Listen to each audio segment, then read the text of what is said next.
la sous-région, ainsi de suite, voilà. Nous, Moukodistes,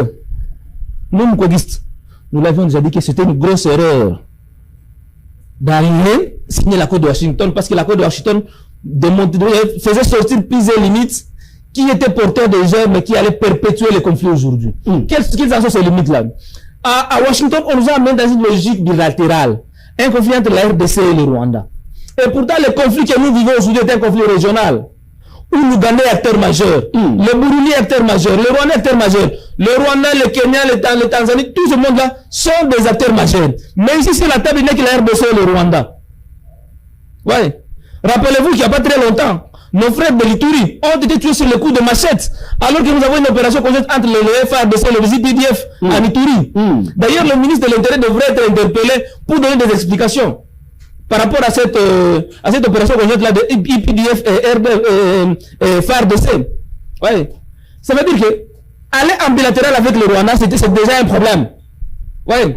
Nous, on s'attaque seulement au Rwanda, alors qu'il y a l'Ouganda qui coopère bien avec le Rwanda pour tuer le Congolais, pour voler, pour piller.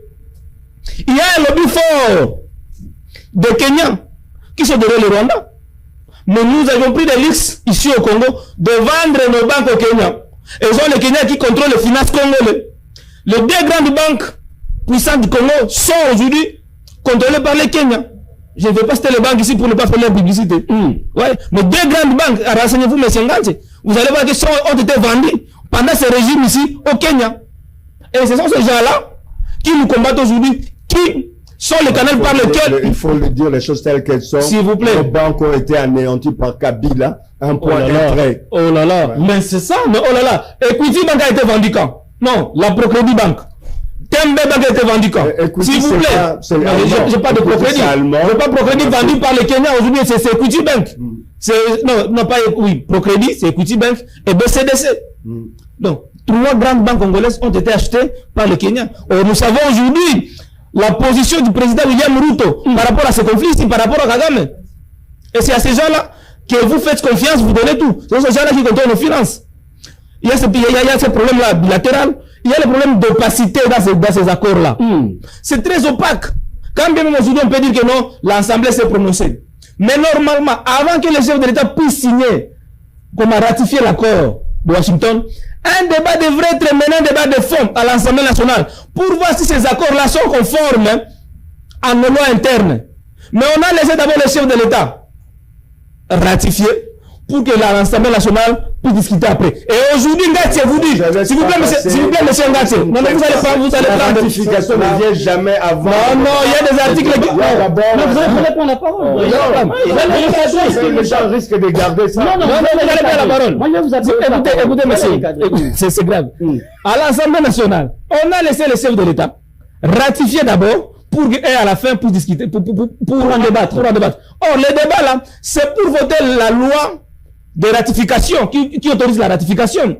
Et quand on parle d'une loi, c'est que cette loi-là doit être conforme. Le chef d'État ne peut pas promulguer une loi qui n'est pas conforme à la Constitution. Ça devrait être soumis, n'est-ce pas, à la Cour constitutionnelle pour étudier la conformité avec la Constitution. Aujourd'hui, Ngati vient de vous révéler ici qu'on doit adapter, ça c'est très grave, monsieur Ngati, ça ne devrait pas venir de vous, qu'on doit adapter notre Constitution, nos lois par rapport à l'accord. Et cet accord-là a une suprématie.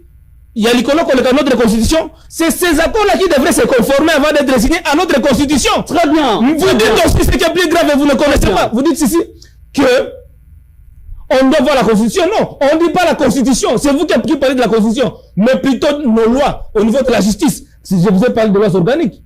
Les Américains vous disent que non, vous devez revoir vos lois à l'interne, liées à la justice, et non pas à la Constitution. Mais vous, tellement que vous avez ces faux, vous savez, vous êtes emporté par ces démons-là de la révision pour votre secret, pour un troisième mandat, vous parlez de la Constitution. La Constitution ne sera pas changée.